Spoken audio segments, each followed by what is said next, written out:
오늘 하나의 말씀은 인생의 순풍과 역풍, 인생의 순풍과 역풍이라는 말씀으로 여러분과 은혜를 나누기를 원합니다.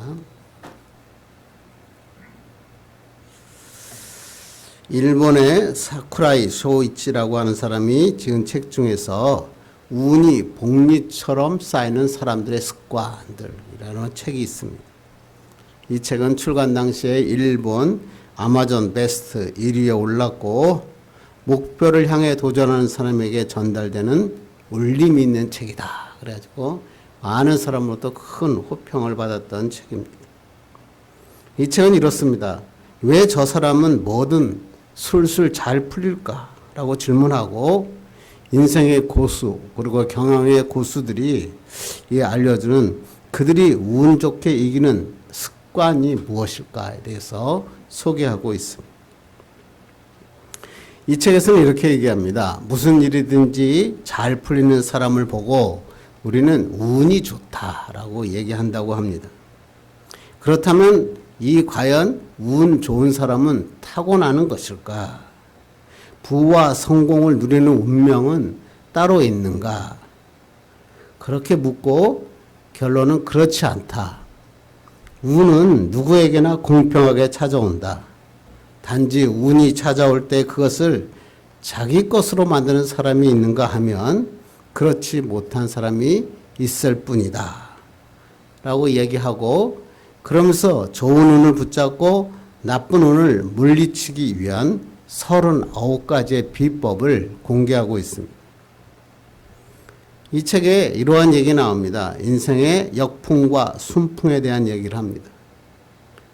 내가 진행하는 방향으로 부는 바람을 순풍이라고 한다면 내가 가려고 하는 방향과 반대로 부는 바람을 우리는 역풍이라고 한다. 순풍은 내가 가는 방향으로 나를 밀어준다.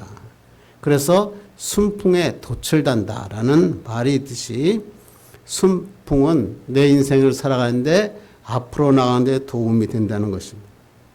순풍이 불면 힘들지 않고 앞으로 나아갈 수 있다.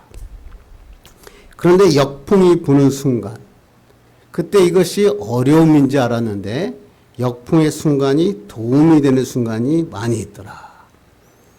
이 위기의 순간을 벗어나는데 가장 중요한 것은 인생의 순풍이 아니라 역풍이었다라고 이야기하는 것입니다. 그러면서 우리 인생의 역풍은 내가 처한 상황을 반전시키는 순간이다. 그래서 인생의 역전 포인트다라고 얘기합니다. 그래서 운이 쌓이는 사람들을 가만히 보니까 순풍도 중요했지만 그들이 변화되는 것은 역풍을 이용할 줄 아는 사람이었다라고 이야기하고 많은 사람들은 순풍과 역풍 카드 10장 중에서 어느 것을 뽑을까 그러면 많은 사람들은 10장의 순풍 카드를 선택하지만 저자는 나는 순풍 카드는 2-3장 그리고 역풍 카드는 7장 내지 8장을 고르겠다라고 얘기합니다. 왜? 인생의 역풍이 나의 인생을 역전 기회를 주기 때문이다 라고 얘기합니다. 참 맞는 말이죠. 우리가 어린 시절에 연날리기를 한번 해보신 분들은 이 바람이 얼마나 중요한지 알 겁니다. 바람 한 점 없는 날에 연을 날리려면 연줄을 나고 신나게 달려야 됩니다. 그런데 힘이 붙여 달리기를 포기하면 연은 이미 땅에 떨어집니다. 그런데 역풍이 막 불게 되면 연은 가만히 있어도 그냥 높이 납니다. 그래서 연 날리기 가장 좋은 날씨는 순풍이 아니라 역풍이 불 때다. 그렇게 얘기하잖아요. 우리 인생도 연 날리기하고 비슷합니다. 사람의 삶에서 순풍은 자기 마음대로 자기가 생각하는 대로 인생이 풀리는 것 그런 걸 의미하지만 역풍은 자기 인생에 보면 갑자기 어려움이 만나고 자기 가는 길을 방해하는 문제 앞에 닥치게 됩니다. 그런데 이 역풍을 만나지 못한 사람은 인생의 참맛을 느끼지 못합니다. 그래서 이런 말이 있었어요. 시련이 당신에게 복종하도록 하고 당신은 시련 앞에 굴복하지 말라. 시련이 오면 굴복하지 말고 시련을 굴복시켜라, 이런 얘기죠. 인생의 역풍을 통해서 인생의 참맛을 알 수 있기 때문이다 라고 하는 것입니다. 우리가 인생을 살다 보면 모든 것이 잘 풀리고 잘 나가는 순풍의 시절이 있는가 하면 모든 것이 막히고 어려운 역풍의 시기가 있습니다. 예수 믿는 사람은 순풍이 불고 모든 것이 순조롭게 풀리면 이렇게 얘기합니다. 하나님의 뜻이다 라고 얘기합니다. 그런데 금방 또 어려움이 오고 역풍이 불고 힘들어지면 이건 하나님의 뜻이 아닌가 보다. 하나님께서 이 길을 막고 계시는구나 라고 이야기하면서 포기하고 좌절하는 그리스도인이 있다는 것입니다. 그런데 성경을 가만히 보면 역풍도 하나님의 뜻일 때가 많이 있다는 것을 우리가 알 수 있습니다. 구약성경에 특히 요나를 보면 하나님이 요나에게 니느웨로 가서 구약성에 복음을 전하라 라고 이야기하죠. 그런데 요나는 가기가 싫었습니다. 왜? 원수의 나라가 잘 되는 것이 싫었기 때문입니다.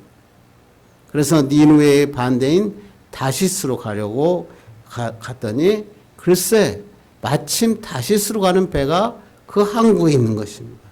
순풍이 불었습니다. 그 순풍에 배를 탄 그 욥은 어떻게 됐습니까? 그 요나는 어떻게 됐습니까? 죽을 고비를 당해서 겨우 살아납니다. 그렇습니다. 성도는 순풍에 돛을 달았다고 좋아할 것이 아니라 항상 역풍을 만날 때 어떻게 이겨낼 것인가를 알아야 되는 것입니다. 역풍을 만날 때 고통스러워하고 포기하는 자가 아니라 그 역풍을 통해 하나님의 은혜와 축복을 바라볼 줄 아는 자가 되어야 된다는 것입니다. 그렇습니다. 우리의 인생은 순풍도 역풍도 하나님의 손에 있습니다. 하나님의 뜻에 있습니다. 그러므로 우리가 해야 될 일은 뭐예요? 어떠한 때가 되어도 주님을 잃지 않는 것입니다. 주님과 함께 하는 것입니다. 주님이 나의 삶을 주관하고 계시다는 믿음을 갖는 것입니다. 주님과 함께 하면 순풍도 역풍도 상관이 없습니다. 그렇다면 우리는 역풍을 만날 때 어떠한 믿음을 가져야 이러한 역풍을 이겨낼 수 있습니까? 오늘 본문이 거기에 대한 해답을 우리에게 제시하고 있습니다. 인생의 역풍 가운데 찾아오시는 예수님이 오늘 본문의 말씀입니다. 우리 본문은 우리가 전 시간에 살펴본 것처럼 떡 5개와 물고기 2마리로 남자만 5,000명이 넘는 엄청난 기적, 사람들이 배불리 먹고 12광지가 남는 오병이어의 기적을 체험하자마자 일어난 사건입니다. 저 45절 하나님 말씀 보겠습니다. 시작. 예수께서 즉시 제자들을 재촉하사 자기가 무리를 보내는 동안에 배 타고 앞서 건너편 벳세다로 가게 하시고, 오병이어의 놀라운 기적이 일어났어요. 그리고 난 다음에 예수님께서는 갑자기 제자들을 재촉하셔서 배에 태워 벳세다로 가게 하셨다. 여기서 재촉하다라고 하는 말은 애닝 카센이라는 말인데 강제로 지키다, 강요하다. 즉 예수님께서는 급하게 제자들을 배에 강제로 태웠습니다. 왜 예수님께서는 이렇게 오병이어의 놀라운 기적이 일어난 다음에 갑자기 제자들을 그들의 배를 태워서 벳세다로 가게 하셨습니까? 마가복음에는 안 나오지만 요한복음에는 그 이유가 나옵니다. 요한복음 6장 14절 봅니다. 시작. 그 사람들이 예수께서 행하신 이 표적을 보고 말하되 이는 참으로 세상에 오실 그 선지자라 하더라. 그러므로 예수께서 그들이 와서 자기를 억지로 붙들어 임금으로 삼으려 하는 줄 아시고 다시 혼자 산으로 떠나가시니라. 사람들이 2만 명이 넘는 사람들이 모였으니까 오병이어의 기적을 눈으로 봤잖아요. 그랬더니 예수님을 임금으로 삼으려고 한 것입니다. 예수님께서는 이것에 휘말리지 않기 위해서 제자들을 재촉하여 벳세다로 가게 하셨던 것입니다. 인생에는 실패보다 성공이 더 위험합니다. 여러분 요새 성공한 연예인들 그 어려움에 빠지는 건 너무나 많이 보잖아요. 특별히 큰 사건, 큰 성공 다음에 조심해야 합니다. 오병이어로 5천 명이 먹고 남는 사건이 놀라운 충격이었고 모든 사람에게는 영광이 되었고 열광이었고 흥분의 도가니였습니다. 예수님께서 왕이 되실 수 있을 것이다. 이스라엘의 왕으로 삼자라고 하는 그들의 기대감과 착각이 일어났습니다. 제자들은 예수님은 제자들의 마음을 보시고 성공에 들떠 있는 제자들을 흥분한 마음을 진정시키기 위해서 배를 태워 벳세다로 보내신 것입니다. 또 다른 이유는 사실은 이 오병이어 사건이 일어날 때 제자들이 쉬기 위해서 배를 타고 왔는데 그때 그 사람들이 뭐 엄청나게 모인 거 아닙니까? 그리고 거기서 오병이어의 사건, 그러니까 수만 명의 사람들에게 음식을 나누어 주고 그들의 어려움을 나눠주고 그 다음 읽어보면 또 그들의 아픈 병을 고쳐주는 사건을 일으키시잖아요. 그러니까 너무나 쉬지 못한 겁니다. 그래서 예수님께서는 그들을 긍휼히 보시고 제자들에게 쉼을 주시기 위해서 벳세다로 떠나가게 하신 것입니다. 그리고 예수님은 어떻게 하셨습니까? 46절 보겠습니다. 시작. 무리를 작별하신 후에 기도하러 산으로 가시니라. 참 성경에 이런 말씀들이 계속 기록되어 있어요.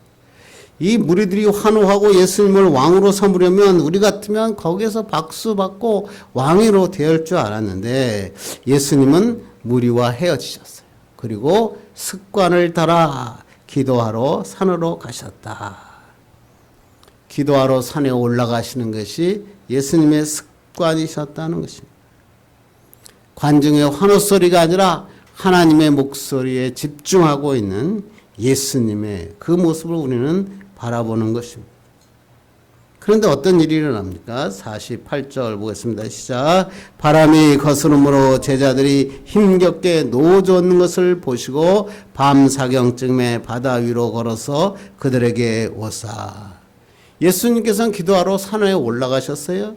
제자들은 쉬기 위해서 배를 타고 벳세다로 향했어요. 그런데 오늘 바람이 거슬렀다. 역풍이 불었다는 거죠. 제자들이 역풍을 만나 벳세다에 도착하지 못하고 바다 한가운데 그대로 머물러 있었습니다. 그런데 예수님께서 어떻게 하셔요? 힘겹게 노젓는 것을 보시고 바다 위로 걸어오셨어요. 이 말씀이 저는 너무나 은혜가 됩니다.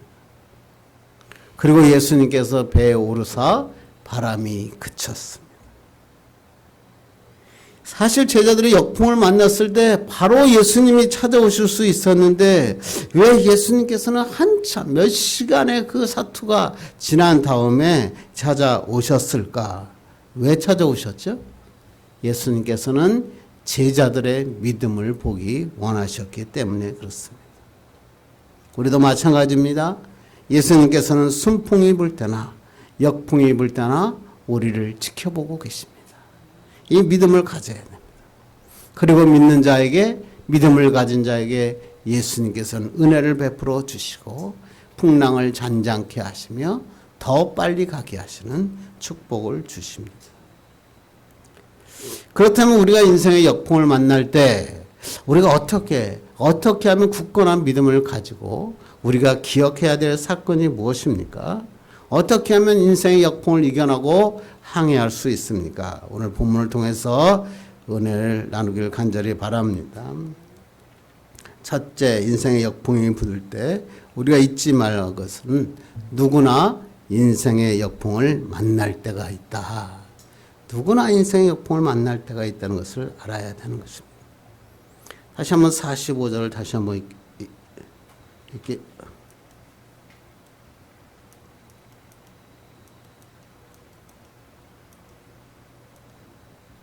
45절 다시 보습니다. 시작. 예수께서 즉시 제자들을 재촉하사 자기가 무리를 보내는 동안에 배 타고 앞서 건너편 벳세다로 가게 하시고 예수님께서 제자들을 재촉하여 배를 타고 벳세다로 가게 하셨다. 그때 이 다음 단어가 하나도 없죠. 예수님께서 날이 저물었음에도 불구하고 그것에 강제로 배를 태웠더니 제자들은 불평하지 않습니다. 망설이지 않았습니다. 예수님의 말씀에 그냥 순종하여 배를 탔다. 이게 순풍에 돛단 듯이 그냥 예수님께서 말씀하셨으니까 예수님의 이 믿음의 놀라운 축복을 지금 받아보고 있는 것입니다. 제자들은 지금 오병이어의 축복과 기적을 봤어요. 그리고 예수님께서 지금 그들에게 배를 태웠어요. 그들은 환호하는 관중들이 있었고 그들은 희망에 부풀어 있었어요. 그리고 그들은 대부분은 어부였기 때문에 이 배는 수십 번 수백 번 왔다 갔다 하는 자기가 잘 아는 길이었고 이 배를 노젓고 돛을 달고 가는 것은 너무나 쉬운 일이었습니다. 또 예수님의 말씀에 순종하니까 이건 너무나 좋은 일이 있을 것이다 라고 생각한 것입니다.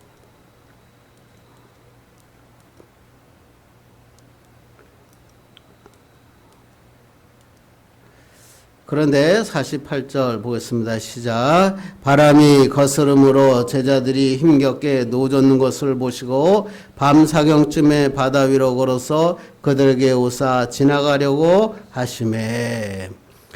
그렇습니다. 하나님께서 제자들이 앞서 그 순풍이 부는 줄 알았더니 오래 가지 않았어요. 제자들이 지금 거스려 오고 역풍을 만났다. 바람이 거슬렸다. 벳사다에 도착하지 못하고 바다 한가운데 있게 되었다. 실제로 갈릴리 바다에는 돌풍이 많이 불었다고 그럽니다.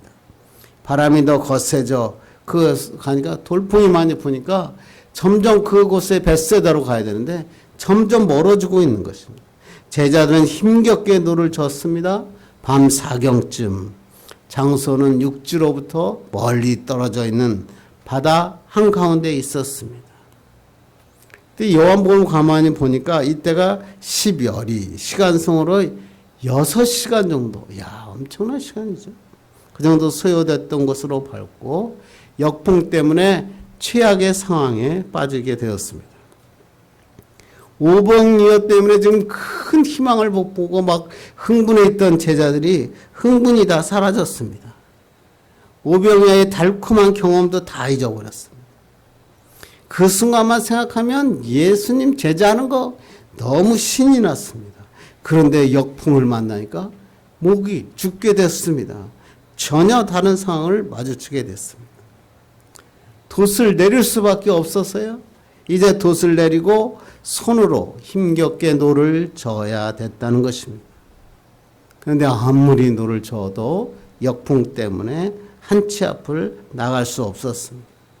밤 사경까지 6시간 동안 힘겹게 노를 저었지만 나가지 못했다는 것입니다. 성경에 보면 이런 거 굉장히 많죠. 다윗도 이런 역풍을 만났죠. 골리앗을 무너뜨렸어요. 하루아침에 백성들의 인기 1위를 당했어요. 여론조사했다면 아마 1위를 차지했겠죠. 그런데 하루아침에 사울의 시기를 통해서 다윗을 죽이려고 합니다. 목숨을 건지기 위해서 숨어 다니는 도망자 신세가 되었어요. 인생의 역풍을 만나. 욥도 마찬가지잖아요. 동방에서 최고의 부자였어요. 자식들과 다복하게 살고 있었어요. 그런데 하루아침에 모든 재산들을 잃고 다 자식들까지 잃어버리고 되었고 부인마저 떠나게 되었습니다. 이러한 인생의 역풍을 만났을 때 고난의 문제를 해결하는 건 힘이 듭니다. 이 세상의 고난의 문제 왜 그랬을까? 원인을 알 수 있으면 좋겠는데 원인을 알 수 없을 때가 많습니다. 특히 이때는 저희가 욥기를 보면서 항상 느끼는 거예요. 그동안 도와줬던 친구들이 그 욥을 갖다 도와줄 줄 알았더니 욥을 비난하잖아요. 어려움이 오고 역풍이 오면 사람들이 다 떠나갑니다. 그런데 오늘 본문을 보니까 인생의 역풍 가운데 떠나지 않고 우리를 지켜보고 계시는 분이 계셨다. 오늘 보니까 노젓는 것을 보시고 우리를 지켜보고 계셨다. 우리가 역풍을 만나고 힘들 때 떠나가는 사람을 보지 말고 예수님만 볼 줄 안다면, 나를 지켜보고 있는 예수님을 볼 줄만 안다면 우리는 기뻐할 수 있는 것입니다. 갑자기 위기에 빠진 제자들의 모습, 역풍 가운데 지금 힘들어하고 있는 제자들의 모습이 우리와 비슷합니다. 하나님의 말씀에 순종하고 살려고, 그래도 내가 세상에서 죄짓지 않고 하나님 앞에 정말 주일 예배 안 빠지고 열심히 살고 있는데 왜 나에게 이런 역풍이 불 수 있을까 고민할 때가 있습니다. 내가 해결할 수 있는 문제면 좋겠는데 내가 해결할 수 없는 문제를 많이 만난다는 것입니다. 나갈 수도 없고 돌아갈 수도 없고 어디로 갈 수도 없는 그런 상황에 불어온다는 것입니다. 그때 우리가 해야 될 것은 뭐예요? 좌절하고 슬퍼하고 울며 있을 때가 아니라 예수님을 만날 때입니다. 우리의 역풍을 통해서 하늘을 보고 우리의 영안이 열리는 것입니다. 주님이 나를 지켜보고 계시는구나. 세상에 아무런 명예, 돈 이거 다 필요 없구나. 주님밖에 없구나. 이것을 우리가 알게 되는 것입니다. 그래서 그러잖아요. 가장 멀리 볼 수 있을 때는 밝을 때가 아니라 어두울 때다. 어두우면 어두울수록 멀리 있는 별을 우리는 쳐다볼 수 있습니다. 잘 될 때는 세상이 보여요. 부귀영화 더 잘 될 것 같고 더 많은 돈을 모을 것 같아요. 그런데 역풍이 불면 하나님이 보이기 시작합니다. 하나님밖에 없음을 알게 됩니다. 이것을 우리는 뭐라 그래요? 믿음이다 그러죠. 믿음은 하나님을 보게 하는 능력인 것입니다. 하나님에 돌리면 우리는 우리를 향해 걸어오시는 예수님을 만날 수 있다라고 이야기하는 것입니다.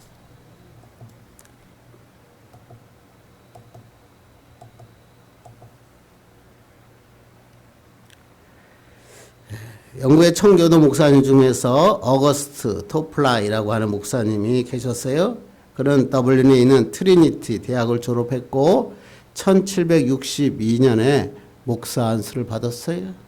그런데 얼마나 병이 많았든지 사람들은 그를 이야기하기를 움직이는 종합병원이다 라고 이야기를 했다고 합니다. 평생을 아픔과 고통 속에 살았어요. 그런데 그는 하나님을 향한 찬양을 끊이지 않고 찬양했습니다.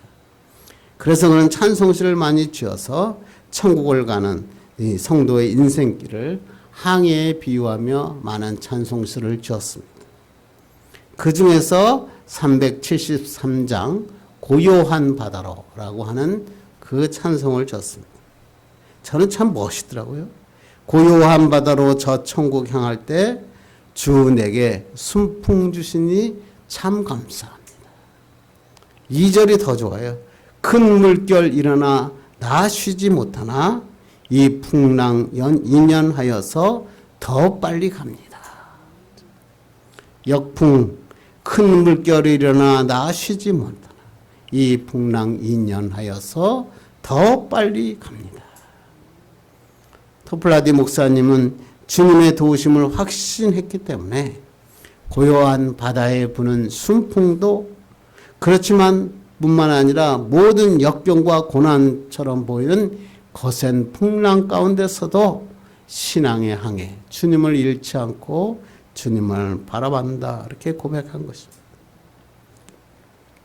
우리가 잊지 말아야 될 것은 인생의 순풍도 우연이 아닙니다.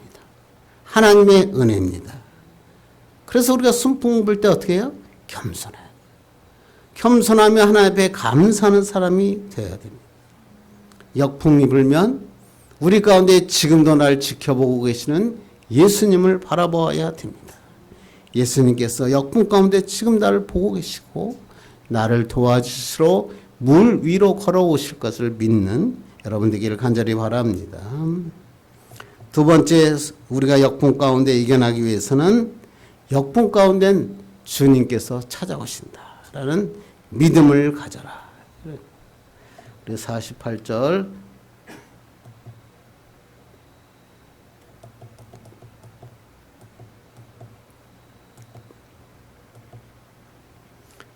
48절, 49절 봅니다. 시작. 그 바람이 거스름으로 제자들이 힘겹게 누워졌는 것을 보시고 밤 사경쯤에 바다 위로 걸어서 그들에게 오사 지나가려고 하심에 제자들이 그가 바다 위로 걸어오심을 보고 유령인가 하여 소리 지르니. 예수님께 제자들이 힘겹게 역풍 가운데 노를 젓고 있는 것을 보시고 그냥 보고 계신 게 아니라 바다 위로 걸으셨다. 놀라운 말씀이죠. 물 위로 걸으시는 예수님. 예수님께서는 인생의 역풍 가운데 외면하지 않으시고 찾아오신 것입니다. 광야 가운데 있는 모세에게도 하나님은 찾아가셨어요. 모세가 먼저 하나님을 찾았는 줄 알았더니 그게 아니라 하나님이 모세를 찾아가신 것입니다.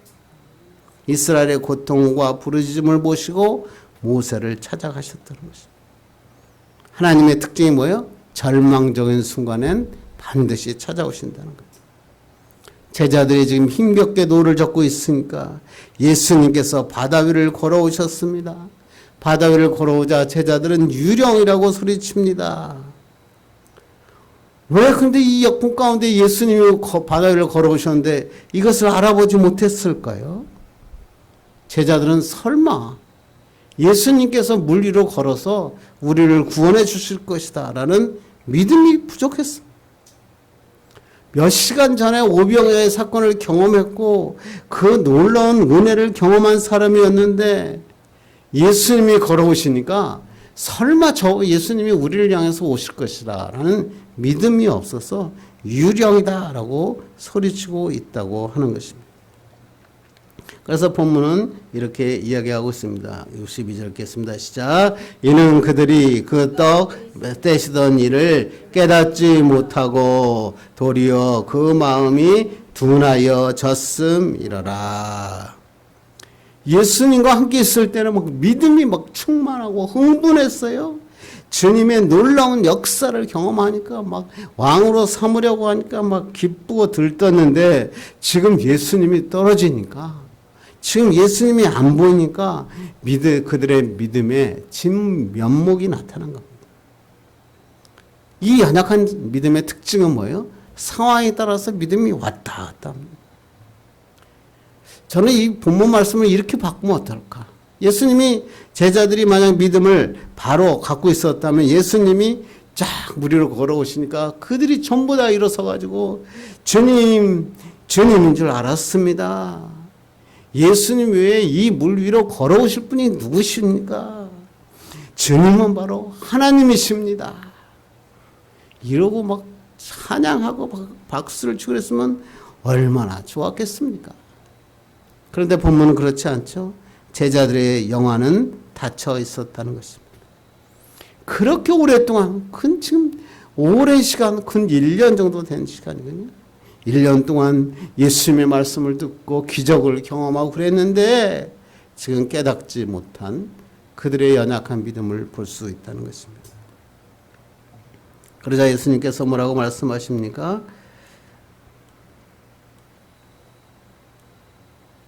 50절 51절 읽겠습니다. 시작. 그들이 다 예수를 보고 놀람이라. 이에 예수께서 곧 그들에게 말씀하여 이르시되 안심하라 내니 두려워하지 말라 하시고 배에 올라 그들에게 가시니 바람이 그치는지라 제자들이 마음에 심히 놀라니.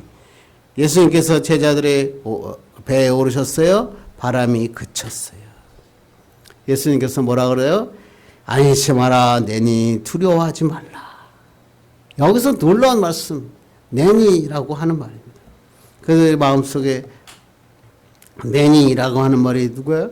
구약 성경의 가장 중요한 언어 뭐예요? 그래서 에고 에이미. 나는 스스로 있는 자다. 예수님이 하나님이 하셨던 말씀을 바로 이야기하고 있다고 하는 것입니다. 나는 스스로 있는 자, 하나님께서 너희 곁에 있다. 예수님의 신적 권능의 자격에 대해서 오늘 말씀하고 있습니다.